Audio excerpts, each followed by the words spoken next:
എൻ്റെ പേര് നിജ. ഞാൻ കുറ്റിപ്പുഴ സെൻറ്റ് സെബാസ്റ്റ്യൻ ഇടവകാംഗമാണ്. ഞാൻ UK നിന്നാണ് വരുന്നത്. സാക്ഷ്യം പറയുന്നതിനും ഉടമ്പടി ജപമാല റാലിക്ക് പങ്കെടുക്കുന്നതിനും വേണ്ടിയിട്ടാണ്. എനിക്കറിയില്ല എൻ്റെ സാക്ഷ്യം മൊത്തം എനിക്ക് പറയാൻ സാധിക്കുമെന്ന്. എനിക്ക് നല്ല ടെൻഷനുണ്ട്. ഞാൻ ആദ്യമായിട്ടാണ് ഇത്രയും പേരുടെ മുമ്പിൽ നിൽക്കുന്നത്. എനിക്ക് ഒത്തിരി അനുഗ്രഹങ്ങൾ മാതാവിൽ നിന്ന് എനിക്ക് ലഭിച്ചിട്ടുണ്ട്. ഞാൻ ഡിസംബർ 28, 2022 ആദ്യമായിട്ട് ഓൺലൈൻ ഉടമ്പടി എടുക്കാനുണ്ടായ കാരണം എൻ്റെ വിസയുടെ കാര്യത്തിന് വേണ്ടിയിട്ടായിരുന്നു. ഞങ്ങൾ ദുബായിലായിരുന്നു. അവിടെ നിന്ന് ഹസ്ബൻഡ് ഡിപ്പെൻഡ് വിസയിലാണ് ഞാൻ ആദ്യമായിട്ട് UK ചെല്ലുന്നത്. അപ്പോൾ ഞങ്ങൾ UK ചെന്ന സമയത്ത് ഞങ്ങൾക്ക് ഒത്തിരി പൈസ മുടക്കിയാണ് ഞങ്ങൾ UK ചെന്നത്. അത് കഴിഞ്ഞ് വിസ റിന്യൂ ചെയ്യണമെങ്കിൽ ഇനി മുടക്കിയാലും കൂടുതൽ പൈസ മുടക്കണമെന്നൊക്കെ അവിടെ അഡ്വക്കേറ്റ്മാരുടെ അടുത്ത് വിളിച്ച് അന്വേഷിച്ചപ്പോൾ അവർ അങ്ങനെ പറയാനിടയുണ്ടായി. അപ്പോൾ എനിക്ക് ഓൾറെഡി ഒരു നഴ്സിംഗ് ഹോമിൽ ഞാൻ വർക്ക് ചെയ്യുന്നുണ്ട്. അപ്പോൾ ഇങ്ങനെയൊക്കെ കേട്ട് കഴിഞ്ഞപ്പോൾ ഞാൻ അവിടെ നഴ്സിംഗ് ഹോമിൽ മാനേജറിൻ്റെ അടുത്ത് ചോദിച്ചു എനിക്കൊരു വിസ തരുമോ എന്ന്. അപ്പോൾ മാനേജർ നല്ല മനസ്സുകൊണ്ട് അവർ എനിക്ക് അനുവാദം നൽകി വിസ തരാം എന്ന്. അങ്ങനെ വിസയുടെ പ്രോസസ്സിങ്ങൊക്കെ സ്റ്റാർട്ട് ചെയ്തു. അപ്പോൾ എനിക്കറിയില്ലായിരുന്നു അവിടെ ഒരു ഇംഗ്ലീഷ് ലാംഗ്വേജ് ടെസ്റ്റ് എക്സാം എഴുതണമായിരുന്നെന്ന്. ഞാൻ ഡിപ്പെൻഡ് വിസയിലാണല്ലോ പോയത്. അപ്പോൾ ഞാൻ വിചാരിച്ചു ആ ഡിപ്പെൻഡ് വിസയിൽ അങ്ങനെ തന്നെ ചേഞ്ച് ചെയ്യാം എന്നാണ് ഞാൻ ആദ്യം വിചാരിച്ചത്. അങ്ങനെ ഓരോന്ന് അപ്ലോഡ് ചെയ്ത് വന്ന സമയത്താണ് ഇംഗ്ലീഷ് ലാംഗ്വേജ് ടെസ്റ്റ് എക്സാം എഴുതണമെന്ന് പറയുന്നത്. ഞാൻ അങ്ങനെ അത്ര നന്നായിട്ട് ഇംഗ്ലീഷ് സംസാരിക്കുന്ന ആളോ പറയുന്ന ആളോ എഴുതുന്ന ആളോ ഒന്നുമല്ല. അപ്പോൾ എനിക്കിത് വന്നപ്പോൾ ആകെ ടെൻഷനായി. ഞാൻ എന്നിട്ട് ഓരോ IELTS ക്ലാസ്സിനൊക്കെ ചേർന്നു. അങ്ങനെ ഞാൻ പഠിക്കാൻ തുടങ്ങി. അങ്ങനെ പോയി ഞാൻ എക്സാം എഴുതി. പക്ഷേ എൻ്റെ COS കാലാവധി 1 മാസമാണ് ഉണ്ടായിരുന്നത്. ഫസ്റ്റ് അറ്റംപ്റ്റിൽ ഞാൻ ഫെയിലായി. അങ്ങനെ ഇരിക്കെ എൻ്റെ നാത്തും പറഞ്ഞു ചേച്ചി ഓൺലൈൻ ഉടമ്പടി എടുക്ക്. ഞാൻ അവൾ ഭയങ്കര മാതാവിൻ്റെ അടുത്ത് പ്രാർത്ഥനയും കാര്യങ്ങളൊക്കെ ഉള്ള ആളായിരുന്നു. സത്യത്തിൽ ഞാൻ അങ്ങനെ മാതാവിനോട് പ്രാർത്ഥിക്കുമെങ്കിലും ഞാൻ എപ്പോഴും ഈശോയുടെ അടുത്ത് അങ്ങനെ പ്രാർത്ഥിക്കുന്ന ഒരു വ്യക്തിയാണ്. ഞാൻ അവിടെ ദുബായിൽ ഞാൻ അച്ഛൻ്റെ അടുത്ത് പറഞ്ഞിട്ടുണ്ട്, അവിടുത്തെ ഇടവക പള്ളിയിൽ അച്ഛൻ്റെ അടുത്ത്, അച്ഛൻ എനിക്ക് മാതാവിൻ്റെ അടുത്ത് അങ്ങനെ പ്രാർത്ഥിക്കാൻ സാധിക്കുന്നില്ലല്ലോ അച്ഛാ എന്ന് പറഞ്ഞപ്പോൾ അച്ഛൻ പറഞ്ഞു മോള് വിഷമിക്കേണ്ട, മാതാവ് ആഗ്രഹിക്കുന്നത് ഈശോയുടെ അടുത്ത് പ്രാർത്ഥിക്കാനാണ് അമ്മ ആഗ്രഹിക്കുന്നത്, നീ ധൈര്യമായിട്ടിരുന്നോ, നീ അതിനെ ഓർത്ത് വിഷമിക്കേണ്ട എന്ന് പറഞ്ഞായിരുന്നു. ആ സമയത്തൊക്കെ എൻ്റെ നാത്തൂൻ ഇങ്ങനെ മെസ്സേജുകളൊക്കെ ഇടുമ്പോൾ എനിക്ക് അച്ഛൻ പറയുന്ന ഒരു കാര്യം മനസ്സിലാവില്ലായിരുന്നു. അപ്പോൾ ഞാനതൊക്കെ സ്കിപ്പ് ചെയ്ത് അങ്ങനെ കളയായിരുന്നു. അങ്ങനെ ഇരിക്കുകയാണെങ്കിൽ പിന്നെ ഉടമ്പടിയിൽ അവൾ പറഞ്ഞതനുസരിച്ച് ഞാൻ ഉടമ്പടി എടുത്തു. അങ്ങനെ ഞാൻ പറഞ്ഞ രീതിയിലെല്ലാം പ്രാർത്ഥിച്ച് രണ്ടാമത് ഞാൻ പോയി എക്സാം എഴുതിയപ്പോൾ ഞാൻ ഉടമ്പടി എൻ്റെ ഫ്രണ്ടും മമ്മി വന്നു കഴിഞ്ഞപ്പോൾ എനിക്ക് ഉടമ്പടി ഉപ്പ് കൊണ്ടു തന്നായിരുന്നു. അങ്ങനെ ഞാൻ ഉടമ്പടി ഉപ്പ് കൊണ്ടുപോയി ഞാൻ എക്സാമിൻ്റെ അവിടെ വിതറി. എന്നിട്ട് ഞാൻ എക്സാം എഴുതി, ഞാൻ പാസ്സായി. അങ്ങനെ എനിക്ക് പിന്നെയും ഒരു എക്സാം എഴുതാൻ നിന്ന് കഴിഞ്ഞാൽ എൻ്റെ COS ക്യാൻസലാവും, എനിക്ക് വിസ കിട്ടില്ല. അങ്ങനെ രണ്ടാമത്തെ എക്സാമിൽ എനിക്ക് മാതാവിൻ്റെ ഈശോയുടെയും കൃപയാൽ എനിക്ക് വിസ ലഭിച്ചു. അത് കഴിഞ്ഞ് ഞങ്ങൾക്ക് ഒരു വീട് മേടിക്കണമെന്ന് ഞാൻ അത് ഉടമ്പടിയിൽ വെച്ചിട്ടുണ്ടായിരുന്നില്ല. പക്ഷെ കുറേ വർഷത്തെ ആഗ്രഹമായിരുന്നു ഒരു വീട് വാങ്ങിക്കണം എന്നുള്ളത്. ഒത്തിരി വീടുകൾ പോയി കാണുകയും ഒക്കെ ചെയ്യായിരുന്നു. ഒന്ന് നോക്കുമ്പോൾ ഒന്ന് വെക്കില്ല, അങ്ങനെയായിരുന്നു. അങ്ങനെ ഉടമ്പടിയിൽ ഞാൻ പക്ഷെ വീട് വാങ്ങിക്കണം എന്നുള്ളൊരു നിയോഗം ഞാൻ വെച്ചിട്ടുണ്ടായിരുന്നില്ല. പക്ഷെ മാതാവ് ഞങ്ങൾക്കൊരു വീട് വാങ്ങിക്കാനായിട്ട് സാധിച്ചു. അത് ഞാനും മാതാവിന് വീട് മേടിക്കണമെങ്കിൽ മുമ്പ് ഞാൻ അച്ഛൻ പറയുന്ന പോലെ അടയാളം ചോദിച്ചായിരുന്നു. അങ്ങനെ ഞാൻ വാങ്ങിക്കാൻ പോയ വീടിൻ്റെ ഫ്രണ്ടിൽ ഗ്രീൻ കളറിലുള്ള ചെടിച്ചട്ടിയായിരുന്നു. അകത്ത് കയറി കഴിഞ്ഞപ്പോൾ വീടിൻ്റെ കർട്ടൻ ബ്ലൂ കളറ് കർട്ടൻ ഇത് കണ്ടപ്പോൾ ഞാൻ തീരുമാനിച്ചു എനിക്ക് മാതാവായിട്ട് തരുന്ന വീടാണെന്ന്. പക്ഷേ ഞാൻ ആദ്യമേ പ്രാർത്ഥിക്കുകയായിരുന്നു ഈശോയുടെ അടുത്തേക്ക് വീടുന്നു. പക്ഷേ അച്ഛൻ അവർക്ക് പറഞ്ഞിട്ടുണ്ട് ചില കാര്യങ്ങൾ മാതാവിലൂടെയാണ് നമുക്ക് നടത്തി തരണേന്നുള്ളത്. ഞാൻ ഇപ്പോൾ തീർച്ചയായിട്ടും വിശ്വസിക്കുന്നു മാതാവിലൂടെയാണ് എനിക്ക് ആ വീടും വിസയെല്ലാം ലഭിച്ചതെന്നുള്ളത്. പിന്നെ ഞാനൊരു നേഴ്സായിരുന്നു. പക്ഷേ എനിക്ക് 16 വർഷത്തെ ഗ്യാപ്പ് ഉണ്ടായിരുന്നു എൻ്റെ ഫീൽഡിൽ.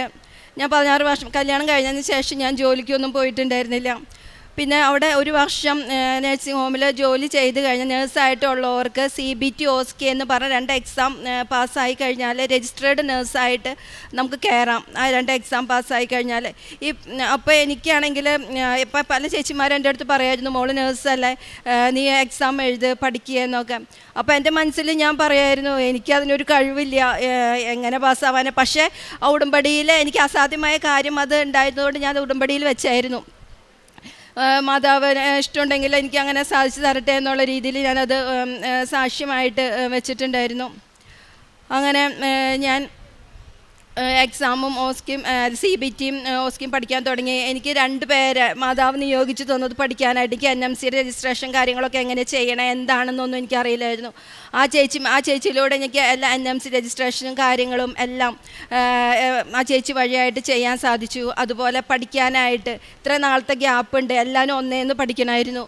അപ്പോൾ എനിക്ക് അതിന് വേണ്ടിയിട്ട് മാതാവ് ഒരു ഫ്രണ്ടിനെ എനിക്ക് നിയോഗിച്ച് തന്നു. ഞാൻ വർക്ക് ചെയ്യുന്ന നഴ്സിംഗ് ഹോമിൽ അവൾ അവിടെയാണ് വർക്ക് ചെയ്യുന്നത്. ഞങ്ങൾ ഒരുമിച്ച് അങ്ങനെ പഠിക്കാനായിട്ട് മാതാവ് ഒരു അനുഗ്രഹം തന്നു. അങ്ങനെ ഞങ്ങൾ 2 പേരും പഠിച്ചു. ഞങ്ങൾ ഓസ്കി പാസ്സായി. അങ്ങനെ രജിസ്റ്റേർഡ് നേഴ്സ് എന്ന ഒരു പിൻ നമ്പർ എനിക്ക് ലഭിച്ചു കഴിഞ്ഞ ആഴ്ച. അതുപോലെ തന്നെ ഞങ്ങളുടെ വീടിൻ്റെ അടുത്ത് ഒരു ചർച്ച് ഉണ്ടായിരുന്നു. ആ ചർച്ചിൽ എന്നും ഇംഗ്ലീഷ് മാസ് ഉണ്ട്. പക്ഷെ ഒരു ഇംഗ്ലീഷ് മാസ് കൂടുന്നതിലും കുറച്ചും കൂടിയും നമുക്ക് ഒരു മലയാളത്തിലൊരു കുർബാന കൂടുമ്പോൾ ഒരു പ്രത്യേകതയല്ലേ, നമുക്ക് മലയാളത്തിലൊരു കുർബാന ആവണം എന്നുള്ളത് ഞാൻ അതും നിയോഗത്തിൽ വെച്ചായിരുന്നു. അപ്പോൾ കഴിഞ്ഞ തിങ്കളാഴ്ച എൻ്റെ ഹസ്ബൻഡ് മെസ്സേജ് വിട്ടേക്കാണ്, ഈ മാസം എല്ലാ മാസം 4th സാറ്റർഡേ നമ്മുടെ അടുത്തുള്ള ചർച്ചിൽ മലയാള മാസ് ഉണ്ടാകുമെന്നുള്ളത്. അങ്ങനെ ആ അനുഗ്രഹവും മാതാവ് എനിക്ക് സാധിച്ചു തന്നു. പിന്നെ എനിക്കൊരു സർജറി ഉണ്ടായിരുന്നു. എൻ്റെ ലെഫ്റ്റ് ബ്രസ്റ്റിൽ ചെറിയൊരു തടിപ്പുണ്ടായിരുന്നു. അത് ഭയങ്കര ടെൻഷനായിരുന്നു അതെന്തായിരിക്കും എന്നുള്ളത്. അതും മാതാവിൻ്റെ കൃപയാൽ യാതൊരു കുഴപ്പമില്ലാതെ എനിക്ക് കുഴപ്പമുണ്ടായിരുന്നില്ല. സർജറി കഴിഞ്ഞായിരുന്നു, കുഴപ്പമൊന്നുമില്ലായിരുന്നു. ഞാൻ നേർച്ച വസ്തുക്കൾ ഉപയോഗിച്ചായിരുന്നു. എൻ്റെ എല്ലാ കാര്യങ്ങൾക്കും എൻ്റെ കയ്യിൽ ഉപ്പും തേനാണ് ഉണ്ടായിരുന്നത്, അത് ഉപയോഗിച്ചായിരുന്നു. എൻ്റെ മമ്മി വിസിറ്റിങ്ങിന് വന്നിട്ടുണ്ടായിരുന്നു. അങ്ങനെ മമ്മി കുറച്ച് ഉപ്പും തേനും ഒക്കെ വാങ്ങിയിട്ട് വന്നിട്ടുണ്ടായിരുന്നു. അതുകൂടാതെ എൻ്റെ ഒരു ഫ്രണ്ട് അവൾ ഇവിടെ വന്ന് ഉടമ്പടി എടുത്തിട്ടുണ്ടായിരുന്നു. അങ്ങനെ അവളും എനിക്ക് ഉപ്പും തേനും തന്നിട്ടുണ്ടായിരുന്നു. അതുകൊണ്ട് ഉടമ്പടി വസ്തുക്കൾ എൻ്റെ അടുത്തുണ്ടായിരുന്നു. പിന്നെ മമ്മി വന്നപ്പോൾ കുറച്ച് പത്രം വാങ്ങിയിട്ട് വന്നിട്ടുണ്ടായിരുന്നു. അത് അവിടെയുള്ള ഇംഗ്ലീഷുകാർക്കും മലയാളികൾക്കും ഞാനത് വിതരണം ചെയ്തായിരുന്നു. കാരുണ്യപ്രവൃത്തികളെന്ന് പറയുന്നത് അവിടെ ഞാൻ അങ്ങനെ കാരുണ്യപ്രവൃത്തിയൊന്നും നമുക്ക് ചെയ്യാൻ സാധിക്കാത്തതുകൊണ്ട് ഞാൻ നാട്ടിലേക്ക് എൻ്റെ നാത്തൂനോ അല്ലെങ്കിൽ മമ്മിക്കോ പൈസ അയച്ചു കൊടുക്കും. ആർക്കെങ്കിലും സഹായം ആവശ്യമുള്ളവർക്ക് സഹായം ചെയ്യുന്നതിന് വേണ്ടിയിട്ട് അങ്ങനെ ചെയ്യുമായിരുന്നു.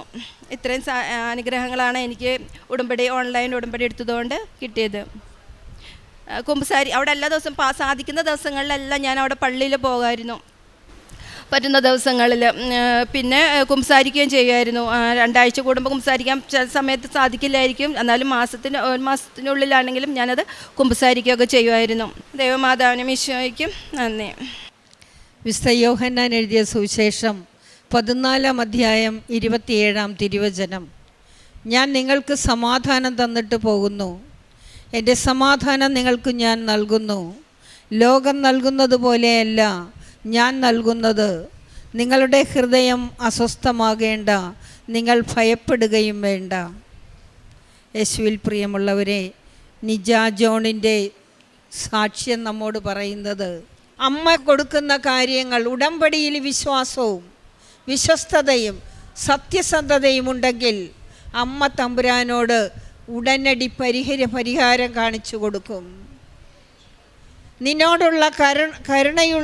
നിന്നോട് കരുണയുള്ള കർത്താവ് അരുളി ചെയ്യുന്നു, മലകൾ അകന്നു പോയേക്കാം, കുന്നുകൾ മാറ്റപ്പെടാം, എന്നാൽ എൻ്റെ അചഞ്ചലമായ സ്നേഹം നിന്നെ പിരികയില്ല.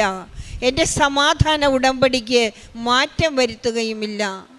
ഇത്രയും വലിയ കാര്യങ്ങൾ പരിശുദ്ധമ്മ ശക്തനായവരിൽ നിന്ന് വാങ്ങിക്കൊടുത്തതിനെ ഓർത്ത് പരിശുദ്ധ അമ്മയ്ക്കും ഈശോയ്ക്കും കോടാനകോടി നന്ദി പറഞ്ഞ് കരങ്ങളടിച്ച് നമുക്ക് നന്ദി പറയാം.